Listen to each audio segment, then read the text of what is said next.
안녕하세요. 1주 저희 비대면 실시간 강의와 그리고 녹화 강의에 대한 걸 챕터 1 으로 진행을 했는데, 여러분이 진도 현황에 대한 것을 제가 확인을 해 보니까 일부 학생들이 못 쫓아오고 안 한 경우가 있어요. 못 쫓아왔다기보다도 그걸 안 한 경우죠. 근데 그게 맨 처음에는 조금 관계없을지 모르겠으나, 이게 2 주차, 3 주차, 10 주차, 12 주차가 되면 그 갭이 상당히 커지고 결국은 중간에 포기하게 됩니다. 그래서 그거에 대한 경계를 여러분 스스로 하셔야 되는 거예요. 그러니까 자기 주도적으로 해야 되는 것이 이 온라인 강의에 대한 큰 특징이에요. 자, 제가 여러분들한테 기말고사에 대한 배점을 높인 이유가 중간에 혹시 놓치더라도 마지막까지 최선을 다하라고 한 것이었고, 그런 맥락으로 제일 중요한 게 과정에서 여러분들이 매주 그 녹화 강의에 대한 걸 잘 쫓아오는 것이 중요합니다. 이게 이번 주 현황만 보더라도 대부분의 학생이 잘 쫓아왔는데, 수강을 하지 않은 일부 학생의 경우 인제 걱정이 되는 거죠. 그래서 그런 친구들은 빨리 캐치업을 해 주시기 바라겠고요. 그다음에 인제 본 강의 같은 경우는 회로 이론이라는 과목 자체가 사실 그 레포트가 좀 있습니다. 호목에 대한 것이 있어요. 그래서 이게 온라인 교육이어도 호목에 대한 거는 여러분이 반드시 제출하셔야 됩니다. 통상적으로 제가 챕터 끝나게 되면 여기에 인제 호목을 요청을 합니다. 근데 챕터 끝나고 이게 주차별로 보게 되면은 이게 뭐 N 주차였다. 그러면 그다음에 인제 N+1 주차에 다음 챕터에 대한 것을 진도를 나가죠. 그럼 이 챕터 진도를 나가는 데 있어 가지고 사실 이 홈워크를 쪼끔 해 놓으면 이 이전에 했었던 챕터에 대한 이해도가 높기 때문에, 사실 홈워크를 가장 바람직한 건 이 챕터 끝나고 자기 스스로가 이 홈워크를 바로 제출하게 하는 게 좋은데, 사실 그렇게 하기에는 쪼끔 부담스러워서 제가 어떻게 하려고 하냐면, 저희 수업이 목요일, 화요일입니다, 공식적으로. 목요일 있고 인제 화요일 날 이렇게 연결이 되겠는데, 목, 화 다 듣게 되면 혹은 진도가 어느 정도 끝났다고 생각하면 고거에 대한 것을 다음 주 목요일까지 여기 홈워크에 대한 제출을 제가 요청을 할 겁니다. 그리고 이 레포트에 대한 것이 반드시 목요일은 아닙니다. 대충 제가 봤을 때 '아, 이번 주의 내용이 화요일 날 끝날 것 같다.' 그러면은 목요일이고요. '아, 목요일 날 끝날 것 같다.' 그러면 그다음 주 화요일로 제가 이 듀 데이를 정할 겁니다. 그래서 이 듀 데이에 홈워크를 제출을 여러분이 하셔야 되고요. 듀 데이의 제출에 대한 검증은 제가 클래스에서 여러분의 그 수강생 어 과제물의 제출을 요청을 할 겁니다. 그럼 이 과제물에 예를 들면 자정 뭐 12 시까지 제출이라고 하게 되면 자정 12 시까지 제출하고, 그 이후에 제가 일부 시간을 좀 늦게 제출할 수 있는 지연해서 지각 제출이죠. 고거에 대한 시간은 설정할 수도 있고 안 할 수도 있고, 그럼 그때그때마다 제가 판단을 해서 시행을 하도록 하겠습니다. 그리고 이 레포트에 대한 기간을 어떠한 이유 에 못 지켰다라고 하면 저한테 이메일로 보내주세요. 저한테 이메일로 어떠한 이유로 자기가 제출 못했는지 에 대한 얘기를 하고, 그다음에 요거 했을 때 그 사유를 쓰고 왜 늦었는지, 그다음에 그 레포트 제출에 대한 걸 하고.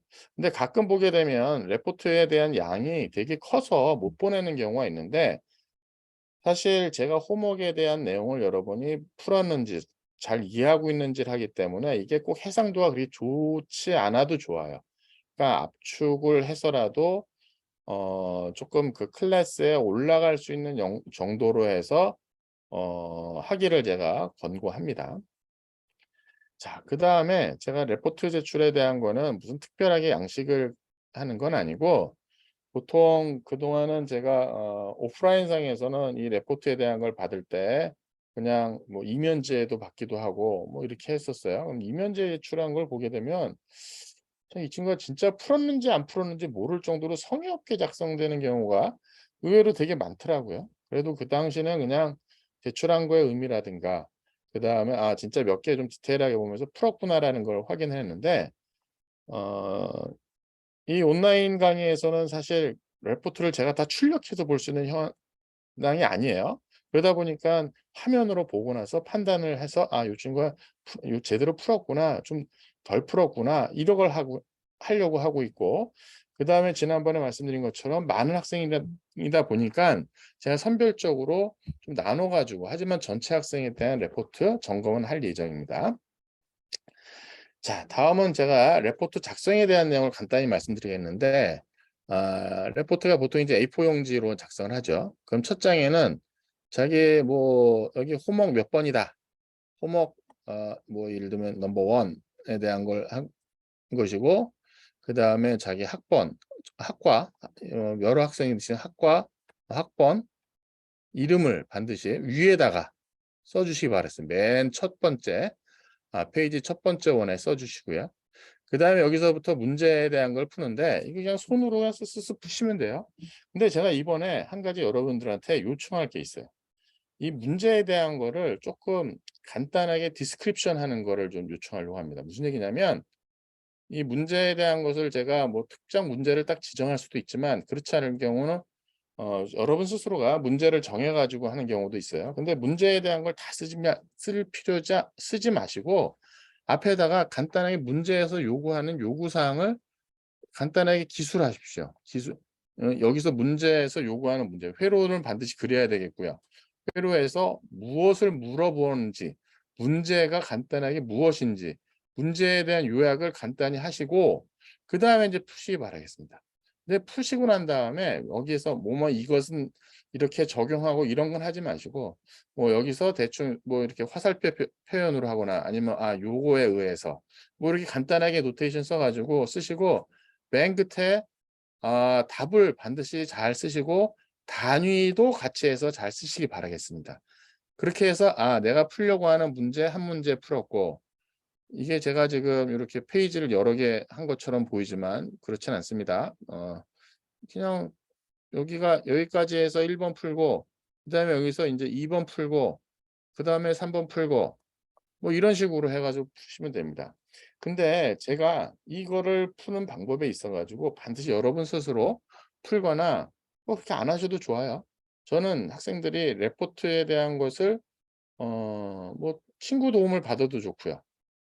뭐 선배의 레포트 미리 있었던 거에 대한 거를 받아 가지고 해도 좋고요. 아니면 솔루션지를 받으셔도 좋고요. 무엇이든지 간에 했을 뭐 관계없어요. 그러면 제일 첫 번째 뭐 1번 문제 풀 때 넘버 1 풀 때 '나 이 문제는 누구의 도움을 받았다.' 뭐 '선배 레포트에 대한 거를 참조로 해서 풀겠다.' 아니 맨 처음에 풀진 않겠죠. 맨 처음에 막 풀다가 못 풀었지. 못 풀었으니까 중간에 아 이거에 대한 것을 내 스스로가 풀었는지 아니면 딴 걸 참고했는지 요 문제 앞에다가 꼭 쓰시기 바라겠습니다. 이 문제에 대한 건 내 스스로가 뭐 특별하게 얘기가 없으면 제 스스로 푸는 거고요. 그렇지 않으면 이거에 대한 거는 어떤 걸 참고했다는 내용으로 여기 간단히 써 주시기 바라겠습니다. 네 넘버 2에 대한 것도 넘버 3에 대한 것도 이런 식에 대한 내용을 쓰시고 그다음에 이거에 대한 제출을 반드시 인제 JPEG 파일이든 아니면 PDF든 파일 사이즈 작게 한 걸로 해서 올리시고요. 이 레포트에 대한 거는 버리지 마시고 보관을 하시기 바라겠습니다, 보관을. 제가 인제 레포트를 실시간으로 매번 채점하는 것도 아니고 어떤 때는 좀 모아서 채점할 수도 있고요. 어떤 때는 진짜 좀 게을러 가지고 학기 말에 제가 할 때도 있는데 어떤 경우는 이게 안 열릴 경우도 있을 거 아닙니까? 이게 뭐 예를 들면 5월 둘째 주 레포트였는데 제가 게을러 가지고 6 월에 가 가지고 이걸 인제 채점을 하게 됐어요. 근데 갑자기 보니까 이 친구 게 안 열려. 제출은 한 것 같은데 안 열려. 그럼 제가 어떻게 하겠습니까? 이 친구한테 메일을 보내겠죠.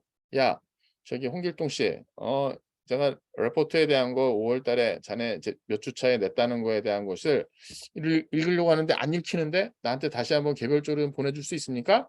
라고 제가 요청할 수가 있어요.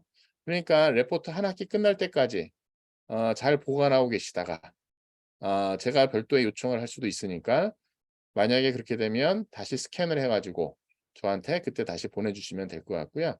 그리고 레포트에 대한 거는 반드시 자기가 한 학기 동안은 이 과목뿐만 아니라 다른 과목에 대한 것도 보관하는 게 맞습니다. 그리고 뭐 어떻게 제출했다 이제 리턴 받았을 때 제출하고 난 다음에 교수님께서 그냥 하시는 경우도 있긴 하지만 리턴 받았을 때 그거에 대한 걸 다 버리지 마시고 그냥 한 학기 정도는 보관하시는 게 좋겠습니다.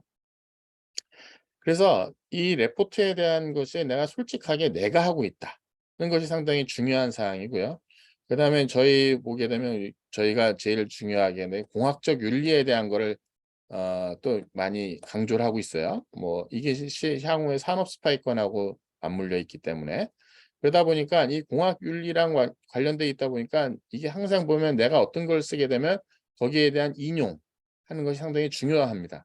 그래서 인용에 대한 이거에 대한 내가 스스로 문제를 다 풀었으면 보지도 않고 다 풀었으면 내 거지만 누구 거를 참고를 했으면 반드시 그거에 대한 인용을 반드시 해 주시는 습관을 들여셔야만 됩니다.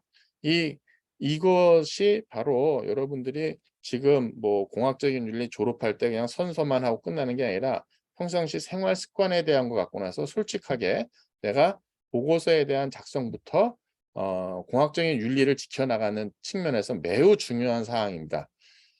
그럴 수는 있죠. 제가 봐 가지고 이런 인용 없이 누구 걸 똑같아. 예를 들면 뭐 A라는 친구하고 B라는 친구에 대한 것이 똑같아. 그럼 둘 중에 한 사람은 빌려준 거고 한 사람은 베낀 거죠. 그러니까 A 거하고 B 거하고에 대한 레포트에 대한 것이 똑같아. 이건 좀 문제가 있는 거죠. 그럼 저는 뭐 두 친구 거에 대한 것을 이거를 에비던스로 그냥 공학적인 윤리적인 측면에서 이 친구는 별로 자기를 솔직하지 않았다라는 측면에서 학점을 과감하게 깎을 겁니다. 그거에 대한 것은 본인들께서 그런 디펜스를 할 준비를 하셔야 돼요. 그러니까 친구 거를 만약에 빌려줬으면 사실 빌려준 사람이 내가 빌려줬다라고 얘기하긴 곤란할 거 아니에요. 그거를 보신 분께서 그 사람 거에 대한 그 작성에 대한 노력을 존중하는 차원에서 내가 누구 거를 참고했다고 쓰는 게 맞겠죠. 뭐 빌려준 사람까지 그걸 쓰라고 하기엔 좀 어려울 것 같아요. 그래서 예를 들면 제가 여기 쓴 A, B 학생이 똑같이 했는데 둘 다 감점 받는다. 그러면은 뭐 두 친구 중에 "나는 빌려줬다. 나는 제대로 참고했다."라는 거를 어 이야기하기 전에 스스로 그거를 잘 지킬 수 있기를 제가 희망을 합니다. 이것은 기말 시험 볼 때도 마찬가지입니다, 여러분. 시험 볼 때도.